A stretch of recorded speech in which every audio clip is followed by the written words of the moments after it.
Attention. What you're about to hear is our theme tune for today by Oscar.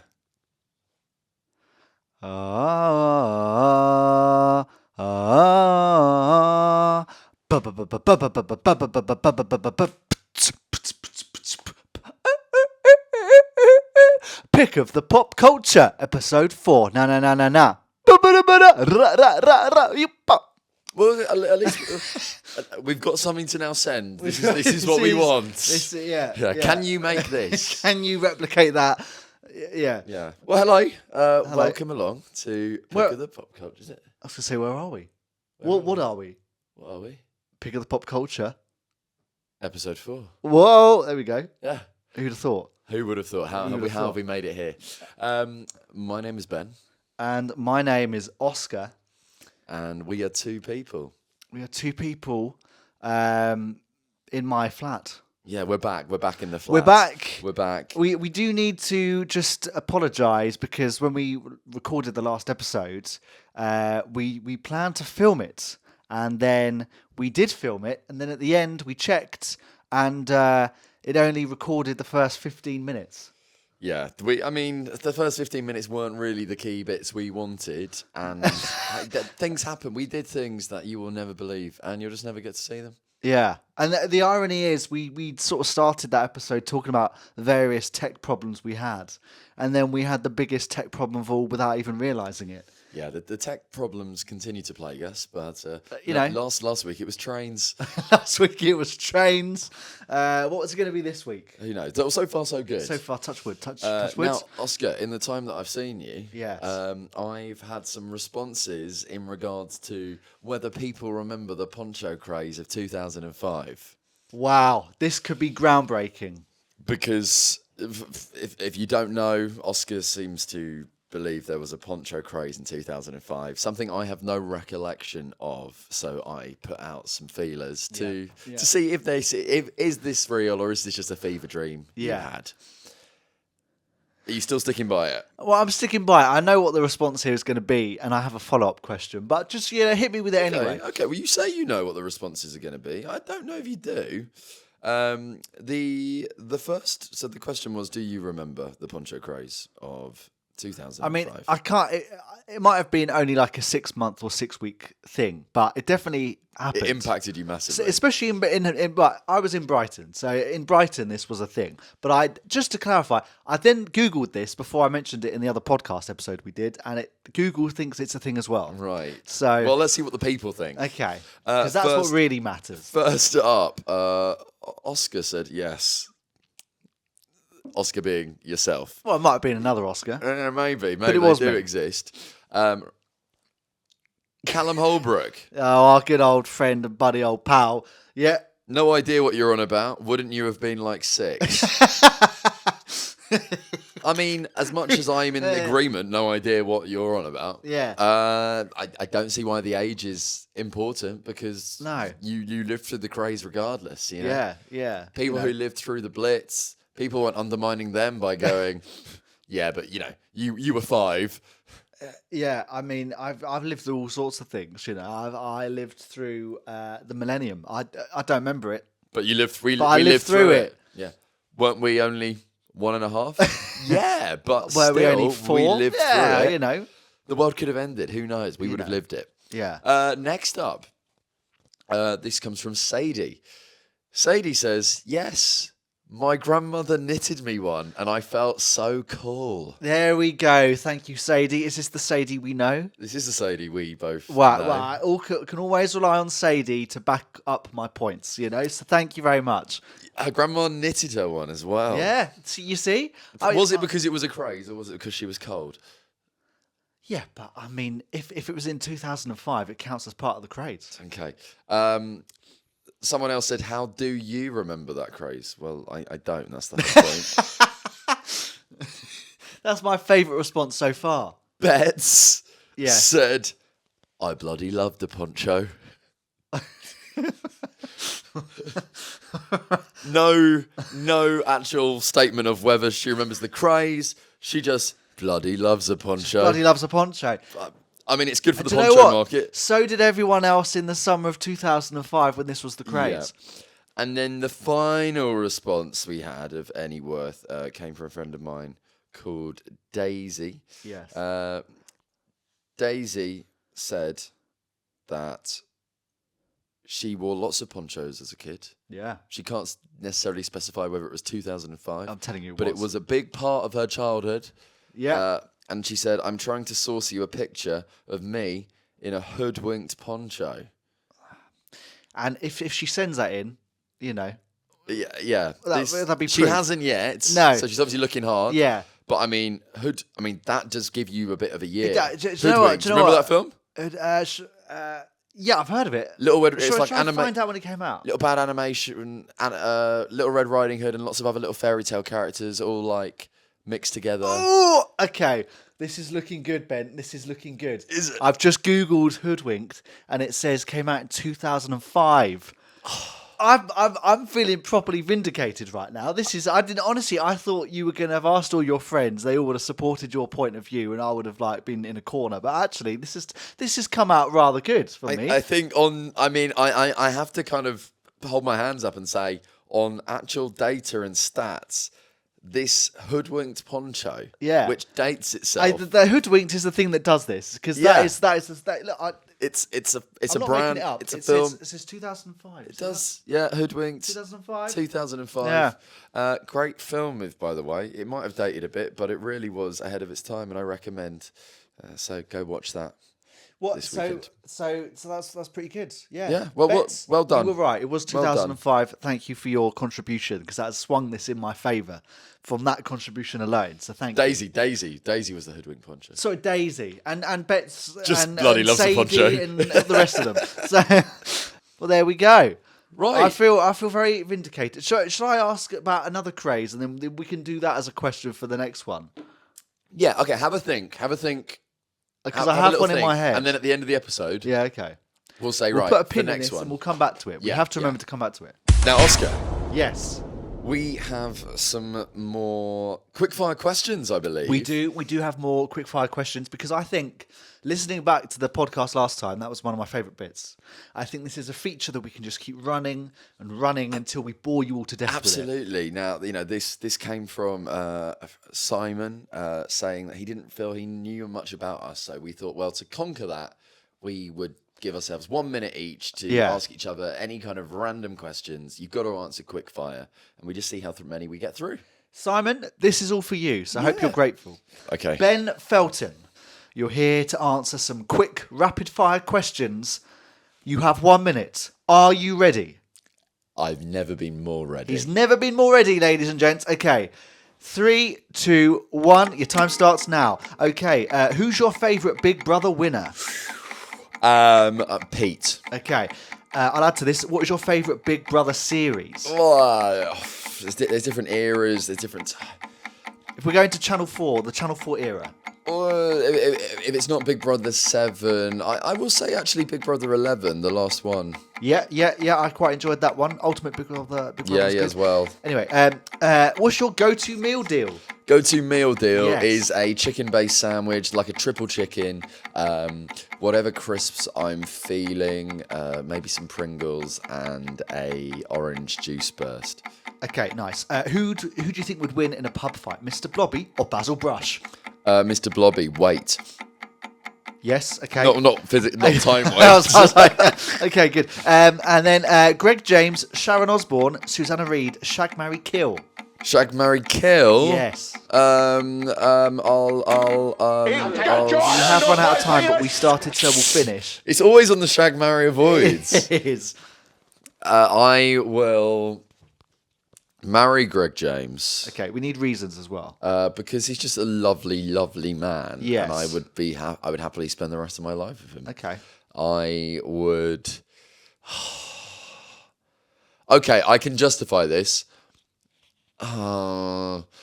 Shag Susanna Reid, and I would have, if Greg wasn't in there, I would have married Sharon. Okay. I would have married Sharon. Yeah. The only reason that I'm now saying kill Sharon is just so she can be with Ozzy. Doing it out of kindness. Absolutely. I see. Okay. Absolutely. Okay. But I'd rather she stayed alive. Yeah, Just yeah. for clarification. Well, thank you. Don't for know, that. should we really be like saying about what celebrities do you want to murder? Well, it's not libel, Ben. It's just No, a bit of no. It's a bit of just light-hearted fun. Let's hope that stands up in court. Yeah. Well, on that dark, depressing note, should we swap over? Here we go. Okay, we're off. Have you listened to Taylor Swift's new album? No, LBC or Talk Radio? LBC. Would you pat a cake or bake a man? Baker Man. Carol Vorderman or Carol Baskin? Carol Vorderman. Why? Because I know more about Carol Vorderman than I do Carol Baskin, and Carol Vorderman is pretty fit for her age. Lovely. Yeah. Do you call it the TV, the telly, the box, or the television? Oh, it depends on the circumstances. It's either TV or television, but normally the TV. Normally TV. Yeah. Who does the best bag for life? Oh, I just went on my weekly shop, and I have to say, I think Sainsbury's. Sainsbury's. Or no, actually Waitrose. The Waitrose, I do use that quite a lot. And if you were in on a Saturday night, what takeaway are you getting? Chinese. Chinese. All day long? I'll give you the order, Ben, right? Because we have, I assume that we're at the end of the time. Well, yes, yeah, Right, nice. I'll give you, now I've got time, I'll give you the full answer to this question, right? My Chinese takeaway, if depends if I'm with people or if I'm alone. If I'm with people, I'm getting crispy aromatic duck, half. Not quarter, it's not enough. Half. Why do they call Pancakes. it crispy? Why do they make it sound so good in the name? Like no other dishes do that, but they Well, like. it is crispy. I don't know what makes it aromatic. I think maybe it's the sauce it's cooked in. Okay. Maybe. I don't know. But yeah, I get that. And then a bit of chicken chow mein, bit of special fried rice. I do like special fried rice over egg fried rice. Treat yourself. It's a takeaway. Spend the money. Seaweed, bit of crispy seaweed. But my all-time favourite dish is sesame prawn toast. I've heard good things about that. You know, You never had it? I don't really like Chinese food. Okay. What would be your go-to? Takeaway. Yeah. On a Saturday night. Yeah. I do like a kebab. Really? Oh, I love like a shish, like a mixed I shish. don't think I've ever properly had a kebab. Pitta salad. Yeah. I mean, that's kind of a healthier takeaway. It's a bit more. Healthier than a Chinese. I mean, Well, I guess I there's don't more like protein Chinese. involved. But I would be like, otherwise, I mean, you can never go wrong with a pizza. No, pizza's always good. Yeah, solid. I was just one more question on this. Yeah. Like a takeaway pizza, do you put ketchup on it? You know what? Until this summer, Yeah. I never understood why like Domino's give you sauce. Yeah. Never understood it. Yeah. Then I went to Montenegro. Well, And there was this place that did like a really great deal, like 3 huge massive slices of pizza. yeah. And you like for €7 or something. Great. And you buy them and then they say, "Oh, what sauces would you like on the side?" And I was like, "Oh, okay." And so I had these sauce on the side, and then I was like dipping the pizza, and I was like, "This is game changing. I get why people do it." And now I've started doing it in this country too. Wow. I've been Montenegro. I've actually not been throwing away the garlic dip. I've been dipping. I've been dipping in the garlic dip. I'd never do that with a restaurant pizza, but there's something about a takeaway pizza or like an oven pizza that just seems right to dip. I feel it's I'd because be sacrilege if you did it with a restaurant pizza. I feel it's because nobody's watching. Do you think? Probably. That's it. Judgment is not a thing. Sometimes when I've emptied the plate because I've eaten all the pizza and I've got like bits of sauce on the plate, I lick the plate clean. Oh. I get my tongue out and I go, Oh, you're so saucy, you. that's me. In more ways than one. Oh. Talking of getting to know each other, Yes, there's something else you want to tell me, I believe. there is. This is groundbreaking, right? I mean, first of all, we need to go back to the beginning of this podcast, even way back to the like pilot test recordings we did. And your thing you've always said to me is, Oscar, you've got to watch The Traitors. And I've always kind of been like, well, at some point, but it was never something I had any urgency about doing, I'm like this with a lot of shows that are currently like really popular. Someone goes, watch it. I'm just like, I'm too cool for that. Yeah, are you doing it out of like making a statement? First of all, I just like my time is limited anyway, and I have other things I would rather watch. But also, I'm a bit like, yeah, do you know what? I'm indie, I don't need to. You're indie. Yeah, I mean, I watch it, but it'll be like 6 months or like Have you years have you afterwards. ever said that statement before? Probably, but One not thing in you a should very know long about time. me, I'm indie. I'm indie, you know. Okay. Guys, I'm like a layer. I'm like an onion, full of layers. You just pull them back. There's more. Right. But anyway, sorry, I'm waffling here. The big breaking news here is I've finally decided to watch The Traitors. Hallelujah. Specifically, The Celebrity Traitors, because that is what is currently on at the time of filming. It's a good jumping on point, I think. You know, I think it probably is drawing a few more eyes to it that hadn't already. Yes. Like yourself. Yes. Oscar, I've got to ask straight up then. What Yeah. are we thinking? Right, Ben, I'm hooked. I'm properly hooked. And I'll give you the level to which I'm hooked. I'm so hooked. After the episode finishes, I'm straight on The Traitors Uncloaked. Oh, you got to do it. And I'm even so hooked. I think last night I sent you a reel, like an Instagram reel, Yes, you did. about like something to do with the traitors. That's how hooked I am, Ben. I'm even sending you memes about it. Oscar, it's going to change your life. Yeah. And I'm so excited for you to be on this journey. Yeah. Do you think this will make you want to go back and watch like the Oh yeah, civilian definitely. ones? I'm actually because this is an interesting side story. I went on a date with a girl in Stockholm a few weeks ago. Okay. And one of the things we were talking about was The Traitors, but The Traitors that she watches is the one that is hosted by Alan Cumming. I don't know if that's the American one. That is the American one, yeah. She was like, it's really good. And I was like, oh, you're not seeing the one with Claudia Winkleman? She was like, who? Claudia Winkle, who? Yeah, so I think I then need to also go watch the one with Alan Cumming. Yeah, see, I've not watched the American one. My only problem with that is they just use, like, their one just uses reality stars, like, from other reality shows. And then, like, John Burko, randomly.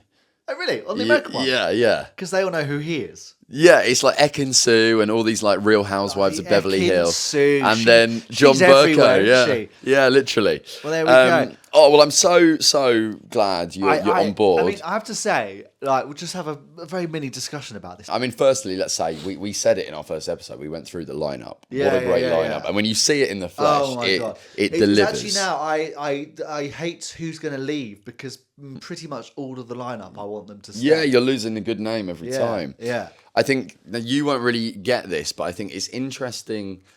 The celebrity version is bringing like so much new stuff to the show because number one, just that dynamic of they all kind of know each other. Yeah, well, that's obviously what made the Paloma Faith twist quite exciting. And it's just a dynamic we've never seen before. I have to say, standout TV moment of the whole year, maybe of the decade so far, is Celia Imrie's fart. I mean, it's going to be up there in lists years to come. You know, as you know, I don't like a list. Doesn't like a list. But for Celia Imrie's fart, I'll love a list. Yeah. I was going to say about the fart, you know, she does it, but she always owns up. She does always own up. And so does Claudia. Yeah. That was great. She's great, obviously, because I didn't realise she's sort of playing a bit of a character. Claudia. Yeah. Yeah, like I this totally is... didn't get that from when you were describing it before. This show was made for her. You know, she's really made it her own and come into her own. Yeah. And I think... Not that she didn't have fans, but I think she's really earned herself a lot of I never credit used to like for Claudia this. Winkleman. I'll put my hand up and say that. She always used to... I found her a bit jarring. But now in this like format, it really does work. Yeah, well, I think this is just perfect for her humour and everything. But yeah, I mean, it's a rating smash.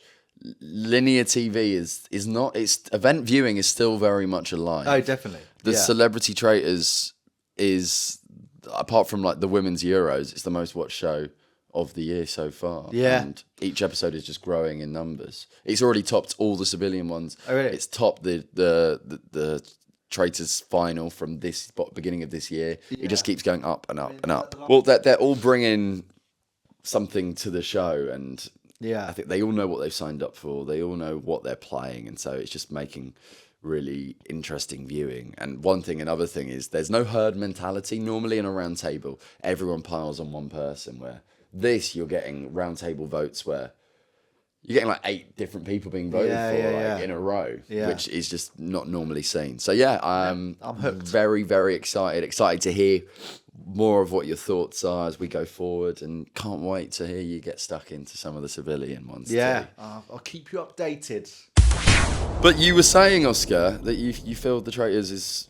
you didn't realize, I guess, how much of like a game show it is in a sense. I was thinking this the other day. It's a bit of a cross between obviously like reality shows like Big Brother, but it's also got this game show element to it. And I have to say, when they first did that Trojan horse thing, I was like, oh, not sure about this. But then as it went on, I was like, actually, this is quite good.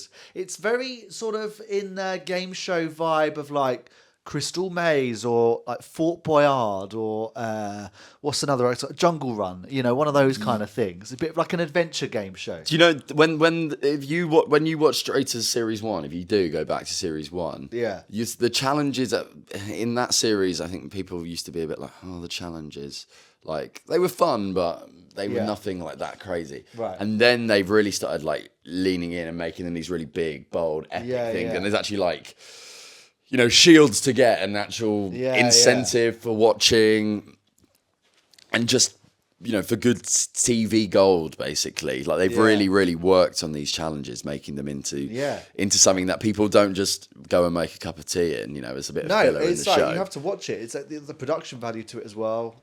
But because of this, we were going to just talk about sort of game shows themselves, and what makes a good game show? What are some of the best game shows? Our personal favourite game shows? Yeah, so I can start this off. So I just said this is like The Traitors is kind of like an adventure game show in a way, mixed with reality TV. I think if we're going down the adventure game show line, I bloody love shows like Crystal Maze or Fort Boyard. What is Fort Boyard?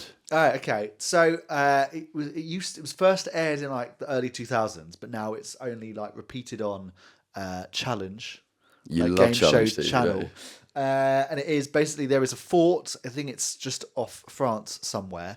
I think it used to be like a prison, but now they use it.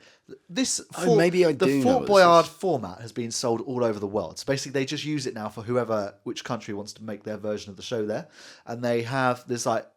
This wouldn't happen if they made it now. This wouldn't happen, but they have tigers at the bottom of the fort, and they do these challenges that I think earns them time, and then they basically got to do this challenge, and then if they don't do it quick enough, the lions get released, and that is the end of the actual show. Lions, actual real life lions. They wouldn't do this these days because it'd be like animal cruelty. But that reminds me, ITV2. I don't know if you'll remember. Well, it was like maybe 10 years ago. Okay, had a show called Release the Hounds. Oh my! I forgot about that. That was absolutely incredible. Wow, I said 3 words there and he orgasmed. No, that was really good. That I always used to wonder with that show, like they're clearly wearing stuff to entice the dogs. Yeah, but so even for anyone who doesn't know, bloody dangerous. Release the Hounds would have.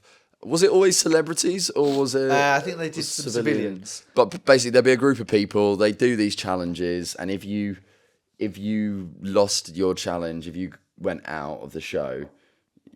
Is that how it worked? You'd have to basically try and escape the hounds, and you'd have to like run down this massive like stretch of land, and all these dogs would chase after you. Yeah, there'd be like 6 of them, right? And then one out of the 6 would basically be the loser. Oh no! I think what happened was they did a challenge. It was earning time, and they were earning time, and then they decide from the group who they think could make it in that time. Yeah. So the aim is to try and get as many people. At the end. Yeah. A bit like the eggheads when they're like choosing, it's music. Oh, this is the music expert. I didn't expect that to be used as a comparison, but it's the first thing I could think where you're like selecting your strongest candidate. Sure. It was like that, but we really messes up. We've only got 10 seconds head start here. Who thinks they've got the best chance? Send them in. Yes. So I guess like those shows where there's a bit of thrill and jeopardy, as it were. Takeshi's Castle. Oh my god! Yeah, I'm forgetting all these. Takeshi's Castle was great. I will say, obviously, like the one they made in the 80s is iconic. That's the one that keeps being repeated and repeated. They've made a new series which is on Amazon Prime. Yeah, I did briefly have a peek. What did you think of this? It didn't have the same feel, and it lost that charm. Yeah, and for me, it looked like a very cheap theme park pop up in like a field. It kind of lost all of the. There's a very weird CGI head of Takeshi himself, which pops up, which just looks, shit, to be honest. It doesn't look, it looks awful. But yeah, like the whole thing about the original is that, I don't know, it was like the Craig Charles narration. Do you know Dick and Dom did a narration about 10 years ago? Yeah, I think they did like a kids version, didn't they? And they Well, that narrated it, or this is a separate thing. So obviously, Total Wipeout is another show. yeah, I was going to come to So that. Dick Yeah. and Dom did a version of Total Wipeout called Splatterlot. Yes, that was it. But then what I'm talking about is Challenge, my favorite channel, basically wanted to replay Takeshi's Castle, but they wanted to make it new and include clips that they hadn't had in the episodes that were already made with Craig Charles. So they got Dick and Dom to do a new set of narrations with some different footage. I feel like Jonathan Ross narrated. Did he narrate the new series? Maybe I've seen Ramesh and Rob Beckett narrating something. To do with that. Possibly. And then sorry, go on. No, I was gonna say you say like, and then you had your total wipeouts, and then I guess from total wipeouts, the most like recent equivalent of that we have now is like Ninja Warrior. Oh my god, Ninja Warrior is insane. Yeah. Or one of these shows that is so watchable, you know. Or obviously now the return of Gladiators. Well, I was going to say that as well. Yeah, Gladiators is up there. I was also going to say Hole in the Wall, which is such an underrated classic. It's great. Yeah, basically, if you're going to have a physical game show, it's either got to be, there's two ways you play it. You go down the route of, these are people who are really good at what they do and they're going to do something impressive. Or you go down the route of, let's just show you people trying to do something which is quite hard and watch them make a fool of themselves. Yeah. And that's always a winner for the British public. Yeah, and I think, have I heard somewhere that Hole in the Wall might be coming back? So my sources tell me Oh, here we go. that they have piloted it Oh, yeah. with Alison Hammond hosting it. Actually, that does sound pretty good. And my sources tell me that was the unsuccessful. pilot has been shelved. Oh, no. It was looking promising, but it's apparently now back on the cutting room floor. Damn. So, That hole in was the so wall. good. I can't believe that only ever got 2 seasons. Well, yeah, also, and I was too young to really know what the reasoning was. There a reason? Was there a drama? Why did Dale only do series 1? And then Anton got upgraded I never really thought about that. to host. Yeah. And it was like the first time Anton ever hosted anything, and there he's was like never a- and hosted there was anything like a- else again. There was like a 2-year gap between the 2 series as well. Something Very something strange. went down there. Yeah. Well, I'm trying to think what other adventure game shows we've missed out there. But I mean, they stand the test of time because obviously that has been piloted again. Okay, it might have been unsuccessful, but it was touted to come back. The Crystal Maze has obviously made a triumphant return. That's now also made all over the world. I used to work for the Crystal Maze live experience in London. It was great fun. Shout As a out. maze master, had a great time. But I think one of the big things about like game shows, what makes them so good, or what makes a good game show, is, as you say, if it's not going to be a physical thing, you've got the trivia element, and people love playing along. And I think any game show where the more interactive you can be with it, the more play along at home it can be, Yes. the better. Well, this is why quiz shows have stood the test of time. Yeah. But there was nothing better, in my opinion, Yeah. than Saturday nights when the National Lottery, In It to Win It, Yes. with Dale Winton was In on. it to win it. And you'd press the red button, Yeah. and you could play along at Did you home. really? Yeah, and I you never could- knew that. You chose your answers, and then at the end of the show, it'd say, "Well done, you got 15 out of 25 questions right today." Da, da, da, da, da. Like those kind of Those shows. were the days. Some of the stuff you could get on the red button was great, you know. But just that fact that you felt like you were a part yeah. of the show. Well, I've got to say as well, they used to obviously make a lot of DVD play along games of these. Like Who Wants to Be a Millionaire? My gran had the DVD play along, and she used to do it like that was a family ritual, was to go around hers and play the Who Wants to Be a Millionaire DVD game. Yeah, and these kind of things, like they've died a death because of DVDs and things. Yeah. But yeah, I mean, Who Wants to Be a Millionaire was obviously such a phenomenon. You'd have the board game in like everybody's house. Yeah. We used to play Who Wants to Be a Millionaire at school, like in the playground, and I'd be Chris Tarrant. Oh, yeah. And Could you do the voice? Yeah. Hello, and welcome to Who Wants to Be a Millionaire. Is it A, B, C, or D? Very good, because I could also do one. Go on.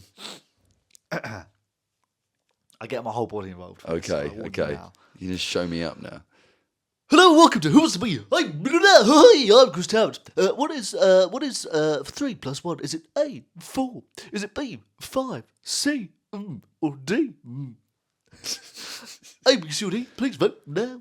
50-50. Computer, take one random answer and please say one random wrong answer. You know my favourite Chris Tarrant thing? Very nice, by the way. Thank you. The whole body was in as well. Yeah. My favourite Chris Tarrant thing, I don't know if you've ever seen this video. I think I have. It's my favourite thing in the world, is when it used to be phone a friend. Yeah, I know where you're going with and this. whatever the person on the call would say, he'd just repeat it back to them. Oh, right. And mimic their tone of voice and everything. It's not what I thought you were going to What were you going to say? Okay, right. Well, we're not... There's a meme that goes round, and there's someone calls up. It's a phone a friend, and he goes, "What do you do?" And the guy goes, "I'm disabled." And Chris Tarrant is clearly in a rhythm, just isn't listening. He goes, "Oh, that's fantastic!" And then just carries on. It is that is a great clip. That's an accidental Partridge moment, if ever there was one. Right, I just want to. Right, I'll play you a little. I'll just play you a little bit of this. Okay, right? yeah. Okay. Here we go. Steve? Yeah? Hiya, it's Chris Tarrant here on Who Wants to Be a Millionaire. Good evening. Oh, blimey, hello. Oh, blimey, hello. Andy? Yeah? Hiya, it's Chris Tarrant here. Good evening. Oh, hello. Oh, hello. Hello, it's Chris Tarrant here on Who Wants to Be a Millionaire. Good evening. Hi. Oh, hi. Oh, hello. Oh, hello. It's Chris Tarrant here on ITV. Who Wants to Be a Millionaire? Hello. Hello. Hiya, it's Chris Tarrant here. Good evening. Good evening. Good evening. David? He just repeats everything they say. National treasure, Chris Yeah, Tarrant what a there. man. What a man. What do you make of Jeremy Clarkson on the new one? I think he's done a good job. Yeah? They've got similar vocal tones as well. He's a bit more. Can you do a Jeremy Clarkson? Not really. Like, and on that bombshell. That was quite good. I don't know. I couldn't sustain one.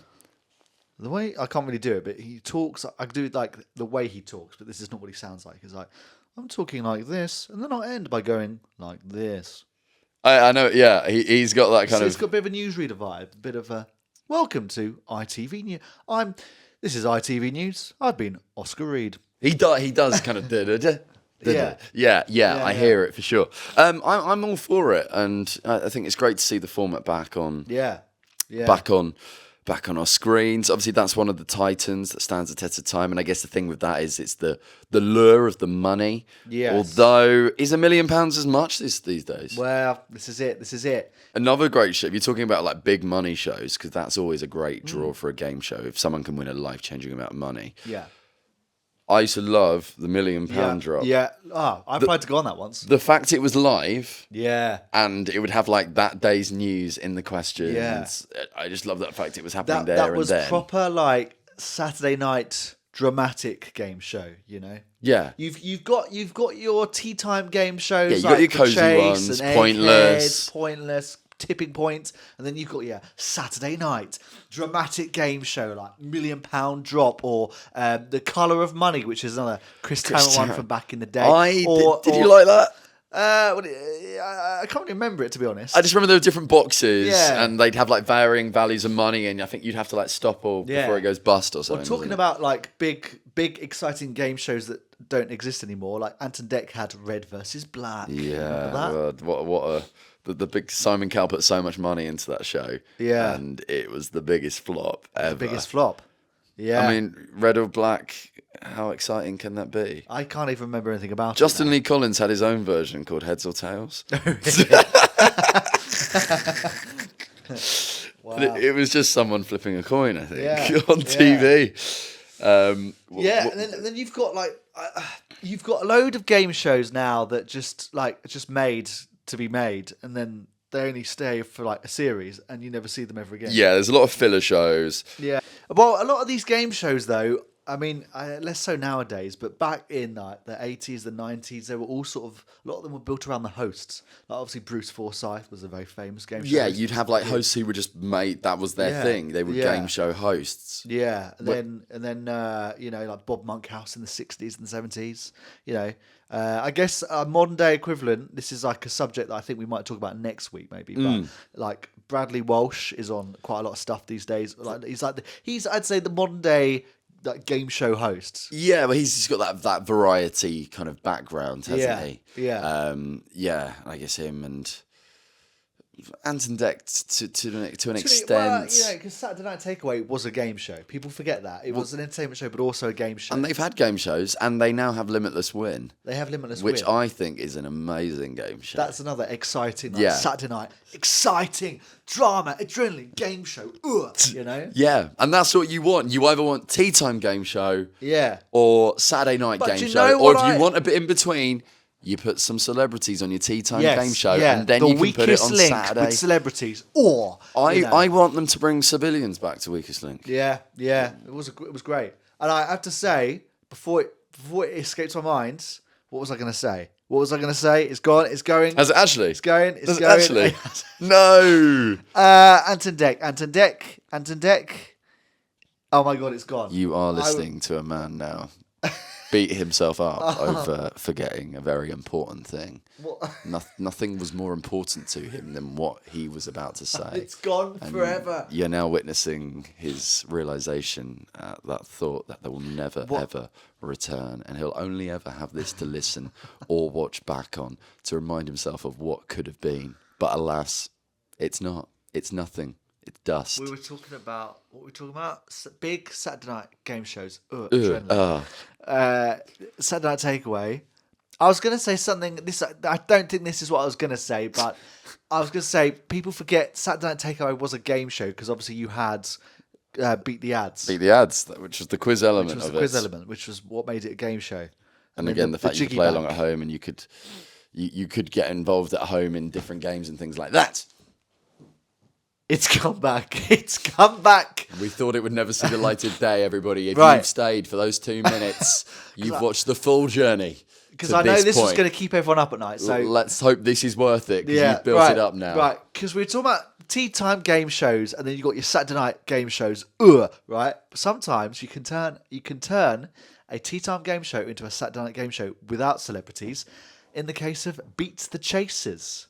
Of course, which we spoke about on the theme tunes. We have spoken about on the theme tunes. A very exciting game show, but that is proper. That is Saturday night like appointment viewing. Yeah, and it's gone weeknights now. Has it really? Yeah, it's like a weeknight 9 p.m. thing. I don't know how I feel about that because they did that recently with the £1 million drop. They bought it back, but it was like the 100k drop, which doesn't quite have the same. But now your big Saturday night game show is the 1% Club. That's the big ticket. Because you got Lee Mack hosting it, and it's again all the family can play along. Well, there's another one which also spoke about last week, which is Michael McIntyre's The Wheel. Again, you're combining celebrities with the public there. Yeah, and it has the fun factor, and it's the fact that you've got Michael McIntyre, and you basically, if you have someone like Michael McIntyre or Lee Mack hosting a show, you're basically getting a stand-up comedy piece with the quiz. You're getting like a 2-for-1. Yeah. So it's a win-win all round. Do you know what? To wrap up this conversation point, I'm going to ask you a question, Ben. You can think about it for a couple of seconds. Any game show throughout the TV history, right? You can go on one of them. Which one do you want to go on and why? The one I'd want to go on, any game show, it's hard to pick. Do I go adventure game show or trivia game show? Yeah. That is hard. Okay, just to keep it easy and straightforward. Yeah. I've always said if you want to go on a game show to win money, I think why have I forgotten how to say its name? Who Wants to Be a Millionaire? With Chris Tarrant is the easiest one to win a decent amount of money on. As long as you get in that chair, you can pretty much guarantee 32k, 64k if you play it properly. Yeah. If you're not using like a lifeline on, what commonly goes with fish? Is it chips? Do you know the name of the first ever millionaire on Who Wants to Be a Millionaire? Because I know this. It's a woman. It's a woman, and she's an egghead. Oh, she might be. It's Judith Keppel. Judith Keppel. Yeah. She an egghead. Yeah, she was. Wow. An egghead. Yeah. Crazy. Off the back of that. Yeah. Well, to put it back on me, because I clearly you're not going to ask me. No, I was. Which one would you do? Yeah, well, thank you, Ben. We have fun here. I think if I wanted to win money, I actually think Deal or No Deal because that involves no brain power whatsoever. You've just got to pick a box. It's a gamble show. It's a bit of a gamble, a bit of a risk. But I'm a bit of a risk taker, you know. He's a I risky like to guy. take risks. He likes to lick saucer for plates. You know, sometimes I don't even. Someone might be watching, and I still do it anyway. That's the risk I take. But He's a rebel. I do generally prefer adventure game shows, and I would love to go on something like Total Wipeout, or I've always wanted to go on. I'm too old now, but if they did an adult version, fucking Jungle Run. I always wanted to go on it as a kid. Jungle it never Run happened. was the business. What's the biz? Well, look, I think to summarise then, great game shows. Either drama, Saturday night. Drama, adrenaline, action, Yeah. money. Edge of their seat. Playability, a great host, and if not, just people making a fool of themselves. Yeah. Now, to end the podcast, we're just going to loop back to the point we made earlier that we stuck a pin in. Any other playground sort of crazes when we were at school? And I have one. Okay, right. So, did you ever have the wristband craze? You're making these up now. No, I'm not. The wristband craze. Yeah. That's not a craze. It's just a thing. No, People think, wear no, wristbands. but this was a craze. I think in my school, might be specific to this. At some point, I'm saying this is 2006, 2007. Okay, we've gone a year on now. We've All moved of on these from poncho. charity shops went just like blew up in like making wristbands. And it was like, how many wristbands could you wear on one arm? We used to Like the rubber ones. Yeah. But also Okay. you could get like material ones, or the nice ones. It's like you slap it on your arm and it folds automatically. Yeah, but I mean, was this a craze? Yeah, honestly, it's Ben. just a And thing. it's so much of a craze at our school, then banned them because everyone had their whole arms full of these wristbands. And you go round to the charity shops after school because we had like 6 of them on the same street, and they'd be like, "Sorry, we've run out of wristbands. Your school's got them all already." So the question is, was Brighton just a very secluded Flash in the pan. a secluded area where Yeah. they looked to wristbands for their flashes of fun, or was it a national trend, a national craze? Did you experience the wristband craze of 'Cause we actually 2006 traded wristbands as well. 7? They were trading. 'Cause They were doing you all couldn't get sorts them, for so we wristbands. started trading them. It was mega. It was making front page news in the Brighton Gazette. The Argus. The well, either way, do let us know. Yeah. In the comments, on our Instagrams, on our socials. Pick of the pop culture. You Pick know pop what cult to do. pod. You know what to do. On that note, On that note, Ben, thanks for popping by. thank you for donating some of your time. Absolutely. And the Yeah. flowers you brought, I'll put them in a vase on the windowsill. They're going to look great by the bedside. Yeah. And if you're watching, yes. Bloody love a poncho. Bloody love a poncho.